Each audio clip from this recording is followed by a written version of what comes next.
안녕하십니까. 저는 스마트 팜랜드 프로젝트에 관해서 사례 공유를 할 조혜령 교사라고 합니다. 먼저 강사 소개와 본 프로젝트의 개발 배경, 그리고 활동 과정 등을 설명하고 마무리하도록 하겠습니다. 저는 저에 대한 소개를 한번 여정으로 표현을 해보았는데요. 제가 생각하기에 저는 되게 많이 가르치는 그런 교사라기보다는 평소 아이들을 좀 많이 관찰하고 또 바라보고 아이들이 어떻게 생각하고 발달하고 하는지에 관심이 좀 많은 교사에 가깝다는 생각을 합니다. 제가 2015년에 장림초에 1학년 처음 이렇게 신규 발령을 받고 4년 차에 처음으로 1학년을 맡아봤었는데요. 굉장히 신기하다는 생각을 사실 많이 했습니다. 음, 교대 다닐 때는 이제 아이들 한 명 한 명에 대해서 공부를 하기보다는 효과적인 교수 학습 방법만 많이 생각을 하다 보니까 제가 막상 담임이 되었을 때 아이들 한 명 한 명에게 어떠한 지식을 가지고 대해야 될지 조금 난감한 적이 있었거든요. 그래서 아이들의 발달 그런 것에 대해서 좀 더 공부를 해보고 싶다는 생각에 이제 휴직을 내고 2019-20년도에 서울대학교 아동학 석사과정을 밟게 되었습니다. 공부를 하러 처음에는 올라갔다고 생각을 했는데 거기서 이제 다른 많은 사람들과 교류를 하면서 굉장히 그 똑똑한 인재들이 많은데 좀 더 남을 도와주고 살리는 인재가 있다면 더 멋있을 것 같다는 생각을 했습니다. 그래서 제가 다시 부산에 이렇게 내려간다면 조그만 수업 활동을 하더라도 자기가 배운 지식으로 자신만 생각하기보다는 남도 좀 포용해주고 또 잘못해도 용서를 해줄 수 있는 그런 너그러운 더불어 사는 인재를 기르고 싶다는 개인적인 가치관을 지니고 내려오게 되었습니다. 다시 학교로 돌아와서는 사실 학교의 일에 감이 많이 되게 떨어지긴 했었는데요. 감사하게도 과학정보부장을 이렇게 2년을 맡게 되었고, SWAI 분야에 조금씩 눈을 뜨게 되었습니다. 그러면서 이제 작년에 처음으로 여러 교육청 사업에 공모를 해봤었는데, 아이 연구회라고 어린 이제 아이들한테 그 혜택이 되는 연구회로 이름을 지어서 소외계층을 대상으로 디지털 AI 무료 코딩 캠프를 진행을 한다든지 이런 교육 복지 성격의 그 SWAI 연구회를 1년을 운영을 했었고요. 또 영재 분과도 하고 SWAI 프로젝트 운영도 했었습니다. 그런데 감사하게 이렇게 영재 분과 우수팀으로 선정이 되어서 사례 발표를 하게 되었습니다. 프로젝트 개발 배경 및 소개인데요. 먼저 저희 팀의 영세분과 포스터가 왼쪽에 있는데 스마트 팜랜드 게임으로 세계 여러 나라를 레스큐 하는 것입니다. 먼저 이 프로젝트가 있기 전에 같이 국내초에서 활동해주신 4명의 선생님들이 있어요. 저 혼자 사실은 다 할 수가 없고 또 항상 같이 이렇게 했기 때문에 제가 지금 사례 공유를 한다고 생각을 하는데요. 저희의 팀명은 플레플레였고 두 가지의 의미를 지니고 있습니다. 먼저 아프리카 언어로 플레플레는 천천히 조심스럽게 서두르지 말고 라는 뜻을 가지고 있어요. 그래서 우리 선생님들이랑 같이 천천히 어, 조심스럽게 영재 분과의 어떤 성과를 떠나서 잘 가보자라는 의미와 스마트팜이 소재였기 때문에 식물을 심고 관찰하고 배우고 즐겨보자라는 두 가지의 의미를 담아서 프로젝트를 시작하게 되었습니다. 우선 스마트팜랜드에 대해서 소개하기 전에 스마트팜이란 정확히 어떤 것인지 잠깐 설명을 드리고자 하는데요. 화면에도 이렇게 나와 있긴 하지만 쉽게 말을 하면 직접 농부가 농장에 이렇게 가지 않고도 폰을 활용해서 원격으로 온도도 그리고 습도도 이렇게 제어할 수 있는 것입니다. 스마트팜도 이렇게 세월이 좀 길어지다 보니까 여러 가지 모델이 이렇게 나오게 되었는데요. 1세대 같은 경우에는 농장에 가지 않고도 이렇게 폰을 통해서 원격으로 직접 수동으로 제어하는 것이 핵심이었고요. 2세대는 식물 개개별로 잘 자랄 수 있는 그런 데이터, 뭐 예를 들면 토마토와 가지가 잘 자랄 수 있는 그런 생육 환경에 대한 데이터가 쌓이면 그것을 기준으로 현재 온도를 판단해서 뭐 온도를 높인다거나 이렇게 자동 제어가 가능한 것입니다. 3세대는 2세대의 모델에다가 로봇까지 결합을 한 것인데요. 예를 들면 스마트팜에서 식물이 잘 자라면 그 수확물을 로봇이 자동으로 운반을 해주는 그런 스마트한 농작업을 포함하고 있다고 보시면 됩니다. 먼저 저희가 많은 주제 중에서 왜 하필 스마트팜에 관한 주제를 하게 되는가에 대해서 개발 배경을 말씀드리겠습니다. 사실 저의 친한 친구 중에 한 명이 스마트팜 스타트업에서 작년부터 일을 하게 되었어요. 그곳이 회사가 부산에 있고 버섯을 키우는 곳이었는데 버섯이 그 자동으로 이렇게 재배가 되어 오고요. 스마트팜 자체를 이렇게 냉동 그 수입 수출하는 컨테이너에 담아서 그걸 아예 폴란드처럼 우크라이나 전쟁으로 난민이 굉장히 많아서 식량 공급이 어려운 그런 나라에 수출을 하기도 하더라고요. 그러면서 저는 스마트팜이라는 것이 우리나라에도 정말 그 기후변화에 대안으로 필요할 수 있겠지만 아프리카나 좀 먹을 게 없어서 굉장히 타격을 많이 받는 그런 나라에 도움이 정말 많이 되겠다는 소재라고 이해를 했었습니다. 그러면서 작년 4월에 영재 분과 계획서를 쓰는데 스마트팜 랜드를 만들어 보면 어떨까라는 주제가 떠올랐고요. 이걸로 이제 프로젝트를 진행을 하면 우선은 교육 격차가 나는 저희 학교, 본교 학생에게 많은 혜택을 줄 수 있지 않을까라는 생각을 했습니다. 저희 학교는 지금 서부에 위치하고 있는데 학급이 교학급이고 영재가 정말 드문 그런 학교이고 교육 환경이 아주 좋지는 않습니다. 그래서 여기서 만약에 이 프로젝트를 진행을 하게 된다면 어, 학생들이 식물 코딩도 해보고 뭐 로봇 드론까지 다양한 경험을 가질 수 있겠더라고요. 예를 들면 화면에 보다시피 스마트 팜랜드를 하면은 어, 농작물을 수확하는 로봇, 그 다음에 농작물의 상태를 점검하거나 아니면 제초 같은 작업을 할 수 있는 드론도 다뤄볼 수도 있고요.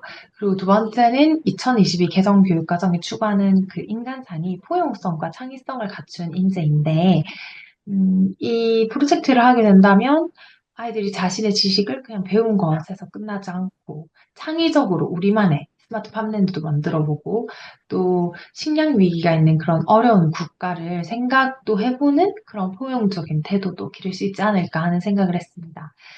그래서 좀 더 흥미를 가지기 위해서 그냥 스마트 팜랜드만 만들지 말고 약간의 개인적인 그런 형태로 제작해보자 정도의 방향성을 가지고 출발했습니다. 프로젝트 활동 및 결과인데요. 이제부터는 프로젝트의 시작부터 결과물이 나오기까지의 과정을 설명드리려고 합니다. 본 프로젝트는 4단계에 맞추어서 진행이 되었고요. 각 단계별로 프로그램명을 붙여서 하나씩 이렇게 총 6개 프로그램으로 구성이 됩니다. 그 중에 첫 번째인 프로그램 1인데 이때는 스마트팜이라는 개념도 알아야 되기 때문에 기후변화의 심각성부터 출발을 해서 그것에 대안의 하나로 스마트팜을 도입을 했습니다. 그래서 먼저 스마트팜의 개념을 알고 그리고 나만의 정의도 내려보고요. 그리고는 스마트팜을 직접 또 방문을 합니다. 체험도 하고 워크북도 작성을 해보았습니다. 수업 활동 결과물을 보시면 여기에 기후변화로 인한 식량위기 그래프를 보고 아이들이 댓글로 이렇게 알게 된 사실을 적고요. 또 스마트팜 관련 기사를 본 다음에 알게 된 점을 여러 가지 써보고 또 나만의 스마트팜의 정의를 한번 내려보는 시간도 가졌습니다. 이를 통해서 이제 아이들이 스마트팜의 개념도 알고 또 우리가 앞으로 할 프로젝트가 스마트팜과 관련되어 있음도 알게 되었죠. 지식으로 이제 끝나지 않고 조금 더 체험을 하면서 깊이 있게 이해를 하기 위해서 컨테이너에서 그 스마트팜을 하고 있는 회사를 직접 방문을 했습니다. 나갈 때는 왼쪽에 보이시는 것처럼 현장 체험 학습 계획서를 이렇게 내고 방문을 했고요. 이 스마트팜 회사는 회사 직원분이 원격 제어를 하는 방법도 보여주시고 버섯도 기르는 것이었는데 아이들이 사진처럼 버섯을 직접 따고요. 그리고 요리도 하고 그 원격 조정하는 앱 구경도 하면서 스마트팜 개념을 이해했습니다. 더불어서 저희 팀의 선생님들이 워크북을 이렇게 만들어서 같이 갔는데요. 스마트팜 체험을 하면서도 기록하고 또 끝나서도 워크북을 완성해 보도록 했었는데, 아이들이 실제 한 워크북의 일부인데요. 보시면 꽤 많은 지식을 습득했다는 것도 알 수 있고, 또 교실에서 그냥 동영상만 보고 이해를 할 때보다 훨씬 더 이 개념에 대해서 이해가 깊어졌다는 것도 확인해 볼 수 있었습니다. 그리고 두 번째, 이제 진짜 우리만의 팜랜드를 만들기 위해서 지식과 역량을 키우는 단계로 들어가는 건데요. 여기서는 아주 기초적인 식물 코딩하는 방법, 그리고 로봇도 자신이 직접 만드는 것, 드론 만들기 등의 이런 기초적인 지식을 쌓게 됩니다. 먼저 스마트팜 만들기인데요. 간단하게 보면은 조립을 하고 그리고 토양 습도가 높은 경우에는 전등이 켜지도록 하였습니다. 여기 보시면 지금 아이가 물 넣고 있는 옆에 전등이 켜져 있는데요. 음, 토양 습도가 높으면 이렇게 전등을 켜도록 그 코딩을 하였고요. 또 온습도 센서를 이용해서 화분의 현재 온습도의 값을 나타내거나 습도가 높은 경우에는 쿨링팬이 이렇게 돌아갈 수 있도록 코딩을 해보았습니다. 시중에 스마트팜 조립 파는 것을 구매했고 관련 영상을 참고해서 키트를 아이들이 다 조립을 했었고요. 그리고 엠블럭이라는 프로그램도 있어서 이것을 활용해서 처음에는 예제를 따라하면서 블록 코딩을 하다가 나중에는 저희의 식물에 맞게 숫자를 한번 바꿔가면서 또 코딩도 해봤었습니다. 그 스마트팜에 어떻게 제어하는지 그 원리는 간단하게 설명드리면 화면과 같은데요. 예를 들어서 강낭콩 화분을 사용을 한다고 하면은 강낭콩 같은 경우에는 온도가 15도에서 21도, 그리고 습도가 80% 정도일 때 가장 잘 자란다고 하는데, 음, 그렇다면 이제 블록 코딩에서 토양 수분 기준값을 80으로 설정을 하고 화분에 물을 충분히 주면 이제 82도가 넘게 되면 불이 켜지도록 만드는 원리입니다. 저희는 강낭콩은 하지 않았고요. 아이들이 케일을 가지고 사용을 해보았는데 케일의 그 생육 정보를 보시면 온도가 15도에서 20도, 그리고 토양 습도가 50% 정도일 때 가장 잘 이렇게 자랄 수 있다고 조사가 되더라고요. 그래서 전등을 위에 있는 전등 LED 같은 경우에는 15도보다 낮을 때 이렇게 켜지고 쿨링팬은 온도가 20도보다 높거나 습도가 60 이상일 때 돌아가도록 설정을 했습니다. 그런데 다음으로는 그 스마트팜은 원격으로 이렇게 제어를 하는 것이 꼭 들어가야 하는 개념이기 때문에 또 앱을 설치하고 그걸 원격으로 전등을 제어해 보기도 했는데요. 일단 하는 건가요? 이 식물 이름하고 온도 여기 보시면 이렇게 초록색 전등이 켜졌다 꺼졌다 이것도 지금 제어를 하고 있는 모습을 확인해 볼 수 있습니다. 일단 다음으로는 자, 로봇을 작동하는 방법을 배웠는데요. 이것은 이제 프로그램 3에 해당하는 팜랜드에 어울리는 로봇 만들기이고요. 로봇을 조립하고 또 메인보드도 설치하고 리모컨으로 로봇을 조종해보는 시간을 가졌습니다. 이것은 영상인데 보시면 아이들이 자기가 다 로봇을 조립해서 그 리모컨을 조정하면서 연습해보는 모습입니다. 그리고 드론도 조종을 했었는데요. 음, 저희는 시중에 그 드론을 구매를 했었고요. 드론의 구성도 살펴보고 간단하게 어떤 힘에 의해서 드론이 날 수 있고 실제 드론도 많이 조정해보는 시간을 가졌었습니다. 드론의 조정 방법은 두 가지였는데 먼저 리모컨으로 간단하게 조종을 해볼 수도 있고요. 또는 오른쪽과 같이 블록 코딩을 이용해서 드론을 조종해 보기도 했습니다.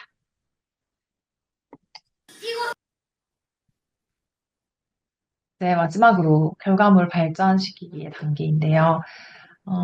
이 단계에서는 우리만의 그간 이제 배운 지식을 가지고 우리만의 스마트 팜랜드를 만들어 보는 것인데, 어떠한 스마트 팜랜드를 만들면 좋을까 정말 고민을 많이 했습니다.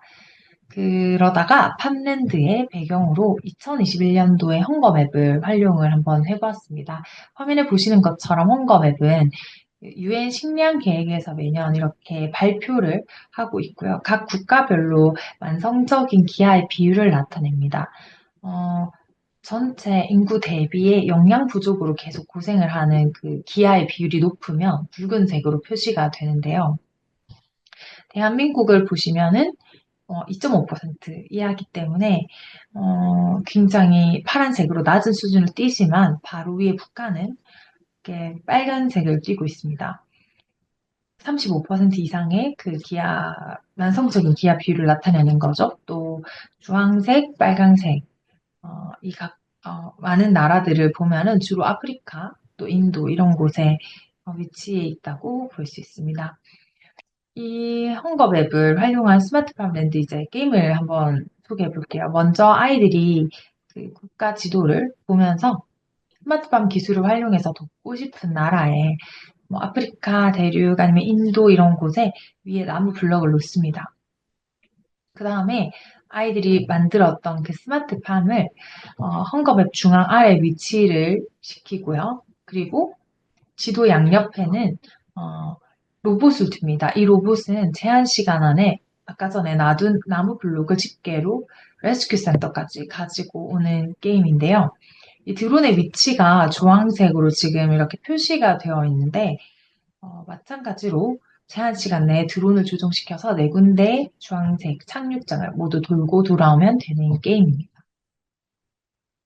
그래서 게임을 다시 정리해보면 안내 사항과 경기 규칙은 이와 같습니다. 어, 방금 설명드렸던 이 게임을 아이들이 어떻게 만들어가는 과정을 좀 소개하고자 하는데요. 먼저 스마트팜 같은 경우에는 구상도도 그려보고요. 실제 앱 연결하고 또 테스트를 했었습니다. 그리고는 나무 블럭을 이제 가져와서 레스큐 센터로 옮길 수 있는 로봇을 만들려고 구상도도 그리고 실제 블록을 잘 가져올 수 있는지 이 블럭이 그러면서 기능 테스트도 많이 했습니다.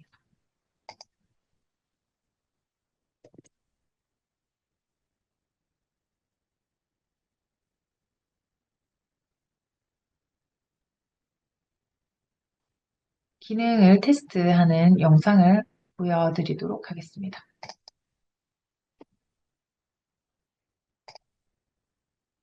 이렇게 갔다가 빼고 들어와서 돌고 들어왔다 돌고 빼서 넣고 돌아서 이렇게 앞으로 가서 돌고 오면은 두 개나 딸려.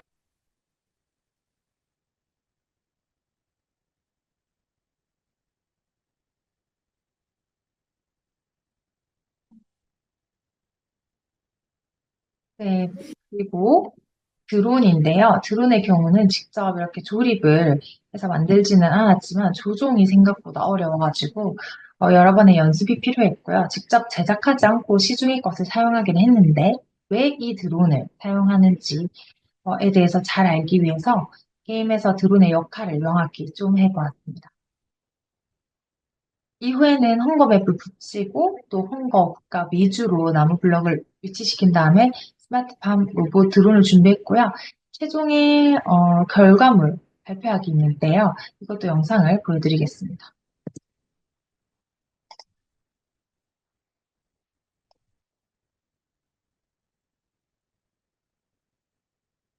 이 드론은 2분 안에 이 네 드론이라고 적힌 네 지점을 도는 미션을 가지고 있습니다. 좋아요. 그 다음에 이 로봇들은 이 나라 국기를 쓸어서 레스큐 센터에 보내는 게임입니다. 네. 이 게임의 규칙은 정해진 시간 안에 이 로봇들과 드론이 최대한 많은 국가를 즐거우는 게임입니다. 이 국가들은 어떤 국가들이에요? 이 국가들은 이제 영양 잘 못 먹고 사는 그런 그런 나라입니다. 네, 좋아요. 시작할게요. 민규는요? 민규 역할은 뭐예요? 여기 주변을 4바퀴 도는 것입니다. 아, 네 바퀴? 알겠어요. 자, 준비. 시작. 2분 해줄게요. 준비 시작.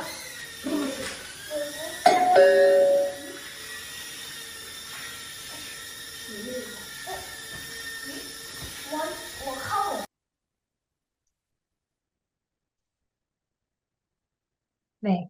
그래서 이제 이렇게 결과를 발표를 했고요. 마무리입니다. 본 프로젝트의 목표는 보시는 바와 같이 스마트팜 랜드 만들기를 통한 지덕체 함량이었는데요. 그래서 본 활동이 어느 정도의 학습적 가치가 있었을까를 이렇게 질문을 하면서 지덕체 측면에서 한번 되돌아보았습니다. 우선은 작년에 하이터치 하이테크란 단어도 많이 들렸고, 또 블루맵 6가지 교육 목표 분류를 많이 아마 보셨을 건데, 이 책에 비추어서 한번 돌아보려고 합니다.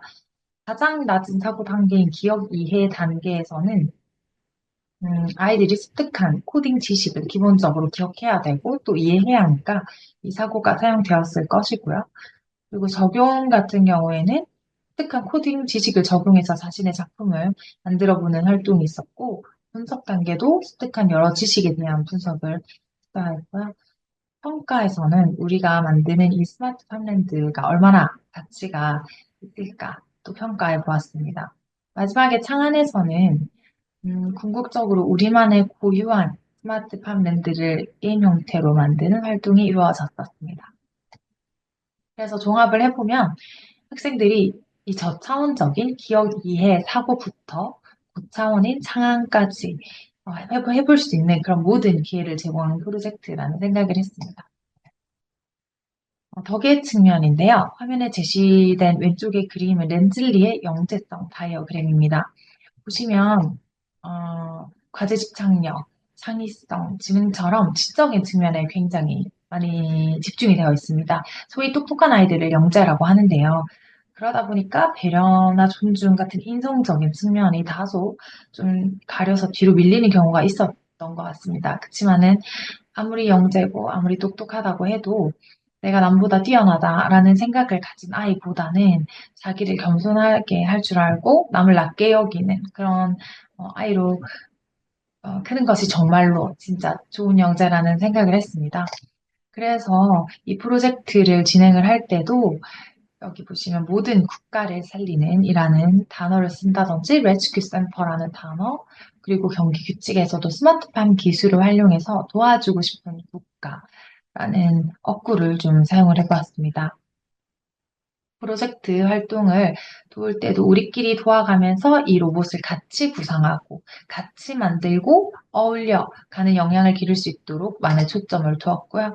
그래서 얼마만큼 이렇게 정확한 교육적 효과가 있었는지 사실은 잘 모르지만 스마트 팜랜드 게임에서 드론 조정을 맡았던 아이가 자신의 드론에 붙인 명칭이 아주였어요. 아낌없이 주는 드론.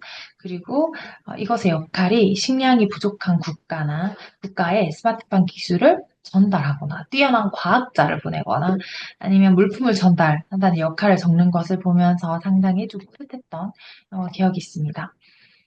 체의 측면인데요. 이것은 앞서 설명드린 것처럼 여러 체험, 그리고 맵 붙이기, 코딩하기에서 포함되었습니다. 그리고 마지막으로요. 이 프로젝트는 사실 저 혼자 하는 것이 아니고 이게 가능할 수 있도록 계속 같이 항상 도와줬던 같이 했던 국내초 5명의 선생님들이 계십니다. 그래서 이 사진은 저희가 영재분과뿐 아니라 같이 지역구청에서 연계를 해서 무료로 코딩 캠프를 연 적이 있었는데 그때 찍힌 사진이고요. 선생님들의 개인정보 동의는 다 받았습니다. 물론 학생들도 이제 프로젝트를 하면서 굉장히 즐거웠겠지만 저희 선생님들끼리도 이 프로젝트를 통해서 되게 서로 많이 이해하고 또 같이 성장했고 감사하게 이렇게 좋은 팀으로 남아서 정말 뜻깊다고 생각을 합니다. 그래서 여러 선생님들과 또 잘 들어주신 선생님들께 감사를 드리면서 본 사례 공유를 마무리하도록 하겠습니다. 네, 감사합니다.